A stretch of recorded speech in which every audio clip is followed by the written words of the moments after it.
My name is Isabella.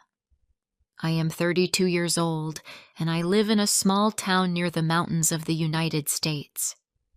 It's a quiet place with big green trees, cold winters, and kind people.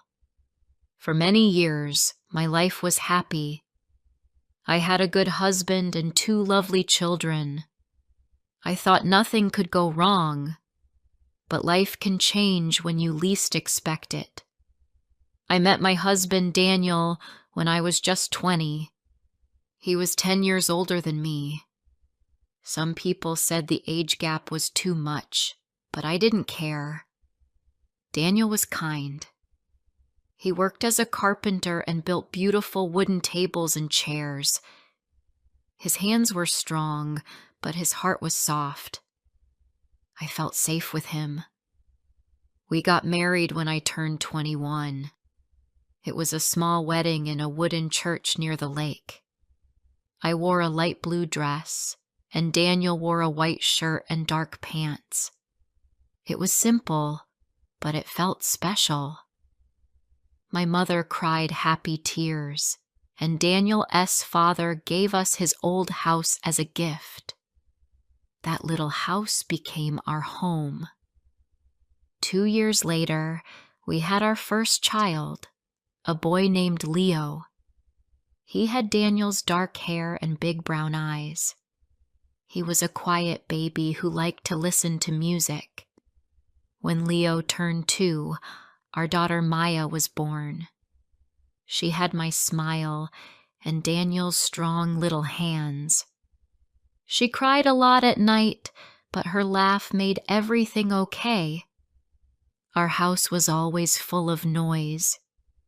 The children laughed, Daniel worked in his shop behind the house, and I cooked meals in our small kitchen. Every Sunday we went to the market together. Life was busy, but it was beautiful. Daniel always supported me. He said, "Isabella, you must learn about the business too. If something happens to me one day, you should know how to handle things." I listened to him. I started helping with orders, writing bills, and talking to customers. Daniel was proud of me. Then, one winter evening, everything changed. We were having dinner with some neighbors to celebrate a new order. Daniel had just finished a big job for the town school. Everyone clapped for him and raised their glasses. Daniel smiled and said, "It was a hard job, but I enjoyed it." Later that night, after everyone left, Daniel sat down on the couch. His face looked tired. He wiped sweat from his forehead and said, "I feel a little strange. Maybe I worked too hard." I brought him water, but he didn't drink it. He closed his eyes and whispered, "My chest hurts." I panicked. I called the doctor, but it was too late. Daniel's heart stopped in front of me. I screamed. I held his hands. I begged him to wake up. But Daniel was gone. The next few days were a blur. People came and went. They brought food and flowers. They said things like, "Be strong," and "He's in a better place." But I didn't feel strong. I felt like my world had ended. Leo was 9. Maya was 7. They didn't understand fully, but they knew something was wrong. Maya cried every night. Leo didn't speak much. He just sat near the window and looked outside. I stopped smiling. I stopped eating. I stayed in bed most days. My mother came to help, but even she couldn't cheer me up. One night, I heard a small voice by my bed. It was Maya. "Mom, she said softly. Please don't leave us too. We still need you. Her little hand touched mine. I looked at her. Her eyes were full of tears, but they were also full of love. Something inside me woke up that night. I sat up, held Maya close, and promised, I'm not going anywhere. I'm right here. The next morning, I got out of bed and made breakfast. It was only toast and eggs, but it felt like a big step. Leo smiled when he saw me in the kitchen. Maya hugged me from behind. I started doing small things again. I washed clothes, cleaned the house, and helped Leo with his schoolwork. I went to Daniel's workshop. It was cold and dusty. His tools were still on the table. I touched the wooden chair he was making. A tear fell down my cheek. Then I remembered Daniel's words. You should know how to handle things. So I opened his notebook. He had written everything down, names of customers, prices, drawings. I began learning slowly. I called one customer and said, I will try to finish your table. It wasn't easy. I made mistakes. I cried a lot, but I tried. One day, I found an envelope in Daniel's drawer. My name was written on it. I opened it with shaking hands. Inside was a letter. Dear Isabella, it began. If you are reading this, I am not with you anymore. Please don't cry too much. You are stronger than you think. Take care of Leo and Maya. They need you. And don't forget to take care of yourself too. Life is still beautiful. You just have to look for the light again. Love always, Daniel. I held the letter to my chest. It felt like he was still with me. His words gave me strength. After that, I worked harder. I finished the table he had started. I showed it to the customer who said, This is perfect. Daniel would be proud. I smiled for the first time in months. But inside, I still felt lonely. I missed Daniel's voice, his smile, his laugh. I missed the way he held my hand when we walked to the lake. Some nights, I cried quietly so the children wouldn't hear. Time passed slowly. Winter turned into spring, then summer. I kept working. The business grew. I even hired a helper to lift heavy wood. People started saying, You're doing so well, Isabella. But they didn't know how empty I felt inside. One evening, I was walking home from the market when I saw a sign on a wall. It said, Embroidery class, every Thursday at 6 p.m. Come learn, relax, and meet others. I paused and looked at the sign for a long time. I didn't know why, but something inside me whispered, Try it. Maybe I just wanted to be around people. Maybe I wanted something new. Maybe I was ready for a small change. I looked at the sky. It was turning pink as the sun went down. I thought of Daniel. I thought of his letter. Life is still beautiful. You just have to look for the light again. I touched the letter in my coat pocket. I still carried it with me every day. And so I decided to go to the class. Before I share the rest of my story, I want to ask you something. Where are you listening from? It gives me strength to know someone is hearing my words, someone who understands me. Please tell me in the comments. I would really love to know. The embroidery class was held in a small community center near the bakery. On my first day, I walked in quietly and looked around. The room smelled like fresh flowers and soap. There were 6 women sitting at a table with colorful threads and cloth in front of them. One of them looked up and smiled. "Hi there! You must be new," she said. Her name was Grace, and she was the teacher. She was older, maybe in her 50s, with silver hair tied in a bun and a warm voice. "Come sit next to me," she said kindly. I sat down and looked at the cloth in front of me. Grace showed me how to hold the needle, how to pull the thread gently, and how to make small stitches. My hands shook at first, but Grace said, "Don't worry. We all start like this." I liked the feeling of soft fabric in my hands.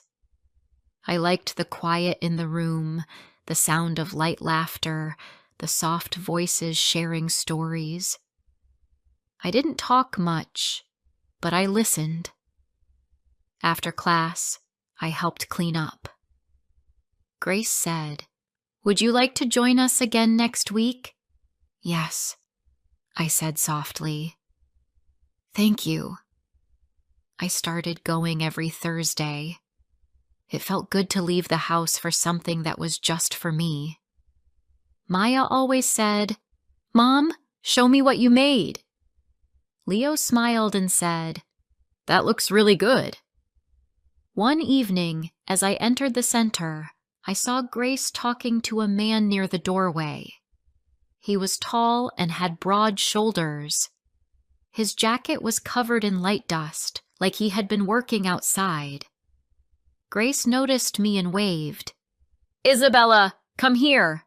I want you to meet my nephew." The man turned around. He had light brown hair, soft blue eyes, and a kind smile. His name was Eli.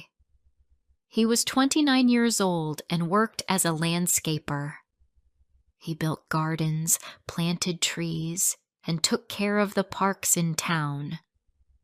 "Nice to meet you," Eli said, reaching out to shake my hand. "You too," I said, trying not to blush. Grace said, "Eli came to help me fix the broken shelf in the storage room." I smiled and walked past them into the class, but I could feel Eli's eyes on me for a moment. My heart beat a little faster, and I didn't know why. After that day, I saw Eli a few more times. He came to the center to fix small things for Grace. Once he helped hang new lights. Another time, he carried boxes to her car. He always said hello to me, and sometimes we talked a little. One evening, I stayed back after class to help fold fabric. Lai was there fixing a loose table leg. He smiled and said, "You're always helping. That's nice." "I just like to keep busy," I said, placing some fabric in a box. Eli looked at me for a second, then said, "Would you like to have coffee with me sometime?" I froze. My fingers stopped moving. "I mean," he added quickly, "only if you feel comfortable. No pressure." I looked at him. He seemed honest and calm. I felt nervous, but also a little curious. "Okay," I said quietly. We met at a small cafe 2 streets away. It was warm inside, and the air smelled like cinnamon and coffee. We sat near the window and talked for hours. Eli told me about his work with flowers and trees. He loved nature. He talked about how peaceful it was to plant things and watch them grow. I told him about Daniel. I told him about Leo and Maya. I didn't tell everything, but enough to help him understand. He didn't interrupt me. He didn't ask too many questions. He just listened. "I know it's hard," he said. "I lost my dad when I was 15. I understand pain takes time." Something about his words touched me. We both had known loss. Maybe that's why I felt safe talking to him. After that evening, Eli and I started meeting more often. Sometimes he walked with me to the market. Sometimes he came by to help with small repairs in the workshop. One day, he brought Maya a little flower pot with her name painted on it. "For you," he said. "You can grow your own flowers." Maya's eyes lit up. "Thank you," she said, hugging the pot. Leo was more quiet, but he watched Eli carefully. Eli never tried too hard. He didn't force anything. He just showed up, helped, and smiled. One Saturday, Eli came with us to the park. The children ran around while we sat on a bench. "You're good with them," I said. "They're great kids," he replied. We sat in silence for a while. The sun was warm on our faces. "Do you ever feel guilty for smiling again?" I asked him quietly. Eli looked at me, then spoke slowly. "Yes, for a long time. But someone once told me that love doesn't end. It changes shape. You don't lose the past. You just find room for the future." His words stayed with me. That night, I sat in the workshop. I looked at Daniel's photo on the shelf. I thought about our life. I thought about his letter. "You are stronger than you think. Life is still beautiful." Was it okay to feel something again? Was it okay to smile with someone new? One evening, I told Maya and Leo that Eli was coming for dinner. Maya clapped her hands. "Yay!" Leo just said. "Okay." He didn't smile, but he didn't frown either. We made soup and baked bread. Eli brought dessert from the bakery. After dinner, he helped Leo fix a toy car. He taught Maya how to water the little plant in the right way. Later, after the kids went to bed, I walked Eli to the door. "Thank you for coming," I said. "I like being here," he said. "You have a beautiful family." I looked down. I don't know where this is going. I still think about Daniel every day. "You should," Eli said. "He's part of your life. I don't want to take his place. I just want to be here, if you let me." Tears filled my eyes, but I smiled. "I don't know what the future holds," I said. "Let's find out together," he replied gently. Weeks turned into months. Eli and I continued to see each other. Slowly, he became a part of our world. He helped Maya with her school project about butterflies. He played soccer with Leo in the garden. On rainy days, we stayed inside and baked cookies. We laughed, listened to music, and talked about simple things. I still had sad moments, but they became fewer.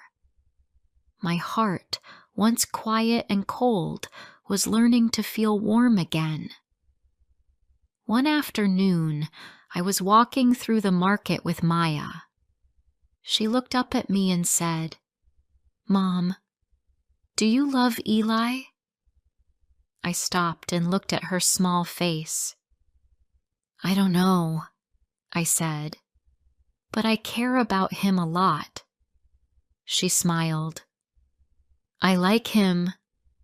He makes you smile." That evening, I sat with Leo while he was doing his homework. "Do you miss Dad?" I asked softly. Leo put down his pencil. "Yes," he said. "Every day." I took a deep breath. "What do you think about Eli?" He was quiet for a moment, then said, "He's not Dad, but he's nice. He never tries to act like he is Dad. That's good." I felt tears behind my eyes. "Would it be okay if Eli stayed in our life?" I asked. Leo looked at me and gave a small smile. "I think so." That night, I went for a walk alone. The air was cool, and the sky was full of stars. I walked to the small bridge near the park where Daniel and I used to take the children when they were babies. I stood there and looked at the water moving slowly under the moonlight. I closed my eyes. "Daniel," I whispered, "I still miss you. Every single day. But I want you to know. The kids are happy again. There's someone who brings peace into our home. He isn't you, but he's gentle. He doesn't try to take your place. He respects our story, and I think you would want this for us. I hope you're proud of me." The wind touched my face softly, like a quiet answer. I stayed there a little longer, letting go of some of the pain I had held inside for years. A few weeks later, Eli came to the house with a small box in his hands. We were sitting outside in the garden, watching the children draw pictures on the ground with chalk. "I have something for you," he said. He gave me the box. Inside was a silver key on a chain. "This is the key to my house," he said. "I want you to have it. Not because I want to rush anything, but because I want you to know I'm here. For real. For you and the kids." I held the key in my hand. It felt heavy and light at the same time. "You don't have to move in today or next week," he said. "Just whenever you're ready." I looked at him. "What if I want you to move in with us instead?" Eli smiled. "That would make me happy." So we talked to the children again. We asked them how they felt. We asked if they were okay with Eli living with us. Maya jumped up and hugged him. Leo said, "It's okay. Just don't take my room." We laughed together. It was a good sign. A month later, Eli moved into our home. We didn't throw a big party or tell the whole town. We just took one small step after another. He brought a few of his things, a box of books, his guitar, some plants for the windowsill. The house felt a little fuller, a little warmer. Some evenings, Eli played soft songs on his guitar. Maya danced around, and Leo tapped his pencil to the rhythm. I watched them from the kitchen and felt a kind of peace I hadn't known in years. One night, Maya asked, "Will you and Eli get married?" I looked at Eli. He smiled but didn't say anything. Maybe, I said. One day. But you were married to Dad, Leo said. Yes, I replied. And I loved him very much. But it's okay to love again. Leo thought for a second and said, Dad would want you to be happy. I kissed the top of his head. Yes, I think so too. I still talk to Daniel sometimes. Not out loud, but in my heart. When I walk past the lake where we used to go. When I hear a song we used to love. When I see Leo's eyes or Maya's laugh. He's still here. Not in the room, not in the chair, but in the way we live. In the way I care for the kids. In the way I learned to keep going, even when it was hard. Eli never asked me to forget. He never tried to erase the past. He just offered to walk beside me as I moved forward. And that's what I needed. Today, our life is not perfect. Some days are still quiet. Some days I miss Daniel so much it hurts. But now, I know that pain and love can live together. I don't have to choose one or the other. My heart is like a house with two doors. One door holds memories, and one opens to the future. I keep both doors open, and that's okay. If this story touched your heart, don't forget to like, comment, and share. More emotional and inspiring stories are coming soon.